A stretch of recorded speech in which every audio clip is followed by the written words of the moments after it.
اللہ اللہ اللہ۔ ابو داؤد کی حدیث پاک ہے، جناب علی رضی اللہ تعالیٰ عنہ نے اپنے خادم سے ارشاد فرمایا کہ کیا میں تم کو خاندان نبوت کی شہزادی فاطمۃ الزہرا رضی اللہ تعالیٰ عنہا کا ایک واقعہ نہ بتاؤں؟ تو آپ کے خادم نے کہا کہ یا امیر المؤمنین ضرور بتائیے۔ تو جناب علی المرتضی کرم اللہ تعالی وجہہ الکریم بیان فرماتے ہیں کہ بی بی فاطمۃ الزہرا رضی اللہ تعالی عنہا اپنے گھر کے سارے کام خود اپنے ہاتھ سے سر انجام دیتی تھی، اور گھر کا آٹا بھی یہ خود چکی پر پیسا کرتی تھیں، اور چکی پر آٹا پیسنے کی وجہ سے ان کے ہاتھوں میں ڈھٹے پڑ گئے تھے۔ پانی بھی خود بھر کر لے کر کے آتی، اور گھر کے سارے کام جھاڑو پوچھا یہ سب خود فرمایا کرتی تھیں، اور سارے کام بخوشی سر انجام دیا کرتی تھیں، لیکن گھر کے کاموں کی وجہ سے بہت تھک جاتی تھی۔ تو ایک دن میں نے اپنی زوجہ محترمہ بی بی فاطمہ رضی اللہ تعالی عنہا سے یہ کہا کہ اے فاطمہ، نبی کریم صلی اللہ تعالی علیہ وآلہ وسلم کے پاس کچھ لونڈی غلام آئے ہوئے ہیں، تو ایسا کیجئے کہ آپ بھی بارگاہ رسالت صلی اللہ علیہ وآلہ وسلم میں حاضر ہو کر اپنے گھر کے کام کاج کے لیے کوئی لونڈی غلام مانگ لیجئے، تاکہ آپ کے گھر کے کاموں میں آسانی ہو جائے اور آپ کو بھی کچھ راحت ملے۔ جناب علی رضی اللہ تعالیٰ عنہ کہتے ہیں کہ میرے اصرار فرمانے پر بی بی فاطمۃ الزہرا رضی اللہ تعالیٰ عنہا راضی ہو گئی، اور وہ بارگاہ رسالت صلی اللہ علیہ وآلہ وسلم میں حاضر ہوئیں، لیکن اس وقت وہاں پر بہت زیادہ بھیڑ تھی، تو بھیڑ کی وجہ سے انہوں نے دور سے بارگاہ رسالت صلی اللہ علیہ وآلہ وسلم میں حاضری دے کر وہیں سے بغیر کچھ کہے واپس اپنے گھر کو چلی گئیں۔ حضور نبی کریم صلی اللہ تعالیٰ علیہ وآلہ وسلم نے بھی اس بات کو جو ہے وہ محسوس کیا۔ جناب علی رضی اللہ تعالیٰ عنہ فرماتے ہیں کہ پھر اگلے دن خود نبی کریم صلی اللہ تعالیٰ علیہ وآلہ وسلم بنفس نفیس ہمارے گھر پر تشریف لائے، اور ہمارے گھر پر آنے کے بعد کہتے ہیں کہ اے فاطمہ، کل تم آئی تھیں اور بغیر کچھ بات کیے ہوئے واپس چلی گئیں، کیا بات تھی؟ کس وجہ سے آنا ہوا تھا؟ تو جناب علی رضی اللہ تعالیٰ عنہ کہتے ہیں کہ بی بی فاطمہ رضی اللہ تعالیٰ عنہا خاموش رہیں، کوئی جواب نہ دیا۔ پھر میں نے خود کہا کہ یا رسول اللہ صلی اللہ علیہ وسلم، آپ کی بیٹی، آپ کی شہزادی کونین، یہ گھر کے کام کاج کرنے کی وجہ سے بڑا تھک جاتی ہیں،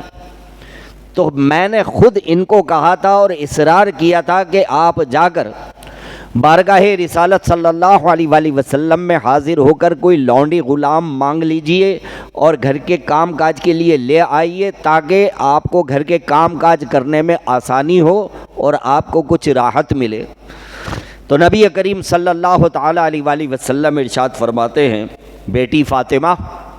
اللہ سے ڈرتی رہو، فرائض کی پابندی کرو، اور اس کے ساتھ ساتھ گھر کا کام کاج بھی اپنے ہاتھ سے کرتی رہو، اور جب سونے کے لیے لیٹو تو سبحان اللہ 33 مرتبہ، الحمدللہ 33 مرتبہ، اور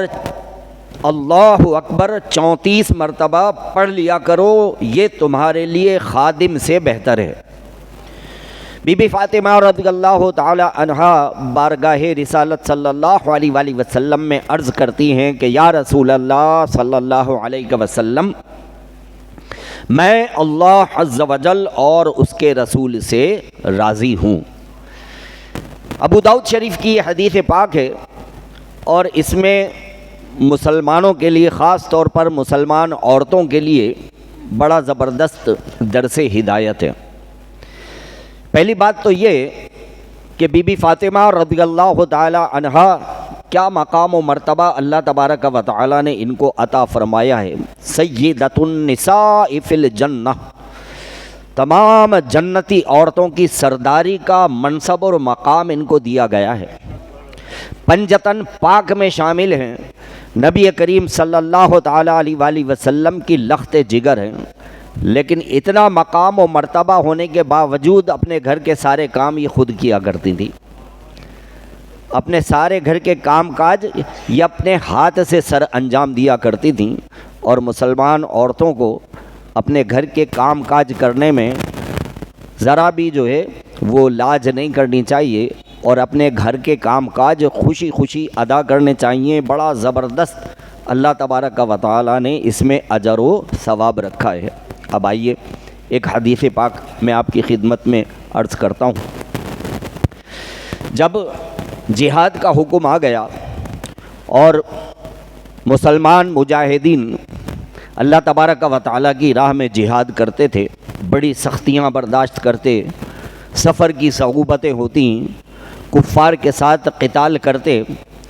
شہادت کا رتبہ حاصل کرتے، کوئی زخمی ہو جاتا، اور ان کے لیے اللہ تبارک و تعالیٰ نے قرآن پاک میں بڑے فضائل بیان فرمائے ہیں۔ نبی کریم صلی اللہ تعالیٰ علیہ وآلہ وسلم نے بھی مجاہدین اسلام کی بڑی ستائش فرمائی ہے۔ تو ایک مرتبہ مدینہ منورہ کی چند صحابیات بارگاہ رسالت صلی اللہ علیہ وآلہ وسلم میں حاضر ہوئیں اور آ کر عرض کرتی ہیں کہ یا رسول اللہ صلی اللہ علیہ وسلم، مرد تو ہم سب پر بازی لے گئے۔ کیا کہتی ہیں کہ یا رسول اللہ صلی اللہ علیہ وسلم، مرد تو ہم عورتوں پر بازی لے گئے۔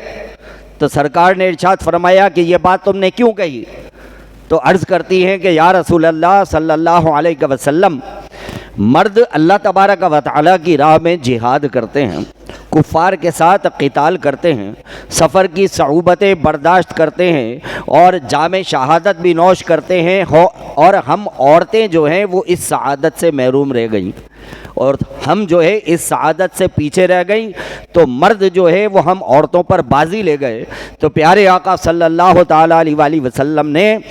مدینہ منورہ کی ان عورتوں کی دل جوئی کے لیے ارشاد فرمایا، اے عورتوں، تم اپنے گھر کا خیال رکھو، تم اپنے گھروں کے کام کاج اپنے ہاتھ سے کیا کرو۔ جو عورت اللہ کی رضا کے لیے اپنے گھر کے کام کاج اپنے ہاتھ سے کرتی ہے، اپنے شوہر کی عزت و عفت کی جو ہے وہ حفاظت کرتی ہے، اس عورت کو اللہ تبارک و تعالی راہ خدا میں جہاد کرنے والے مجاہدین جیسا ثواب عطا فرماتا ہے۔ تو سرکار دو عالم صلی اللہ تعالیٰ علیہ وآلہ وسلم نے ان عورتوں کو ترغیب دلائی کہ تم یہ نہ سمجھو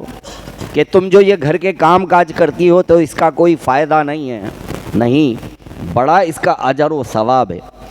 تو سیدہ کائنات بی بی فاطمہ تو زہرا رضی اللہ تعالی عنہا خود بنفس نفیس اپنے ہاتھ سے اپنے گھر کے کام کاج کیا کرتی تھیں، لہٰذا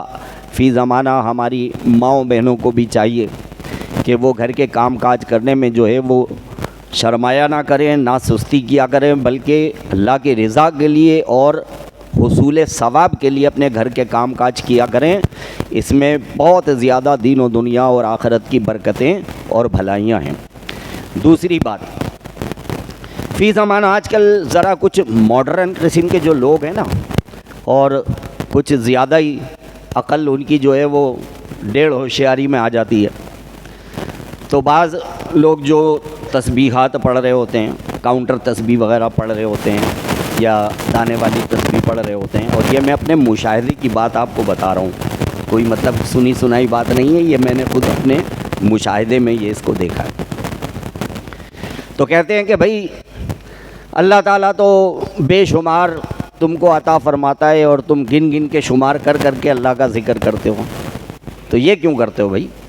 کاؤنٹر تسبیح پہ گن گن کے جو ہے وہ تسبیحات پڑھ رہے ہیں، یا دانے والی تسبیح پہ گن گن کے تسبیحات پڑھ رہے ہیں، تو یہ کیوں کرتے ہو؟ اللہ تعالیٰ تو بے شمار عطا فرماتا ہے اور تم گن گن کے پڑھ رہے ہوتے ہو۔ تو یاد رکھیے صرف یہ عقل کا فطور ہے اور کچھ نہیں ہے۔ اگر گن گن کر تسبیحات کرنے میں کوئی قباحت ہوتی تو یہ بتائیے کہ خود پیارے نبی صلی اللہ تعالیٰ علیہ وآلہ وسلم اعداد کے مطابق پڑھنے کی تلقین اپنی پیاری بیٹی کو کیوں فرماتے؟ آپ نے یہ فرمایا نا کہ 33 مرتبہ سبحان اللہ پڑھا کرو، 33 مرتبہ الحمدللہ پڑھا کرو، اور 34 مرتبہ اللہ اکبر پڑھا کرو، تو علم العادات کا کوئی نہ کوئی مقام تو ہوگا، اور گن کر پڑھنے کا کوئی نہ کوئی فائدہ تو ہوگا. جبھی تو پیارے آقا صلی اللہ علیہ وآلہ وسلم نے اپنی بیٹی کو عادات کے مطابق پڑھنے کی تلقین فرمائی. اور یہ صرف ایک ہی حدیث نہیں ہے، اگر میں بیان کروں تو تقریباً 20-25 اور احادیث مبارکہ میرے پاس لکھی ہوئی ہیں. مثلا آپ صلی اللہ علیہ وآلہ وسلم نے ایک مخصوص تعداد میں جو ہے وہ درود پاک پڑھنے کی تلقین فرمائی ہے کہ اس تعداد میں درود پاک پڑھو تو یہ ثواب ملے گا. یا اس کے علاوہ اور تسبیحات وغیرہ ہیں تو ان کی بھی آپ صلی اللہ علیہ وآلہ وسلم نے تعداد بیان فرمائی کہ اس تعداد کے مطابق پڑھا کرو. تو یاد رکھیے یہ صرف جو ہے بدگمانی ہوتی ہے مسلمانوں کے خلاف کہ جو لوگ اس طرح کی باتیں کیا کرتے ہیں، تو اس طرح ان باتوں سے جو ہے وہ بچنا چاہیے. اور اگر کوئی شخص کاؤنٹر تسبیح پہ تسبیحات پڑھ رہا ہے یا ہاتھ میں دانوں والی تسبیح پہ تسبیحات پڑھ رہا ہے تو اس کے خلاف دل میں کوئی بدگمانی نہیں لانی چاہیے. کچھ بھی کر رہا ہے بھائی، اللہ کا ذکر تو کر رہا ہے، کچھ بھی کر رہا ہے، درود و سلام تو پڑھ رہا ہے، تو بہت اچھی بات ہے. تو اگر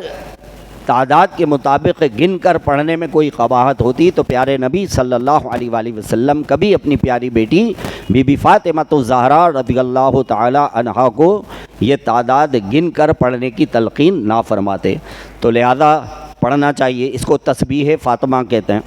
یہ 33 مرتبہ جو ہم پڑھتے ہیں نا سبحان اللہ، 33 مرتبہ الحمدللہ اور 34 مرتبہ اللہ اکبر، تو اس تسبیح کو تسبیح فاطمہ کہتے ہیں، اور اس کے پڑھنے کا بڑا زبردست اجر و ثواب ہے. کوشش کر کے روزانہ کم از کم ایک مرتبہ تو ضرور ان تسبیحات کو پڑھنا چاہیے. انشاءاللہ اس کی آپ کو خوب برکتیں ملیں گی. اگر آپ کو یہ ویڈیو پسند آئی ہو تو اس ویڈیو کو لائک کریں، کامنٹس کریں، شیئر کریں، اور میرے اس چینل کو سبسکرائب کریں. جزاک اللہ خیر.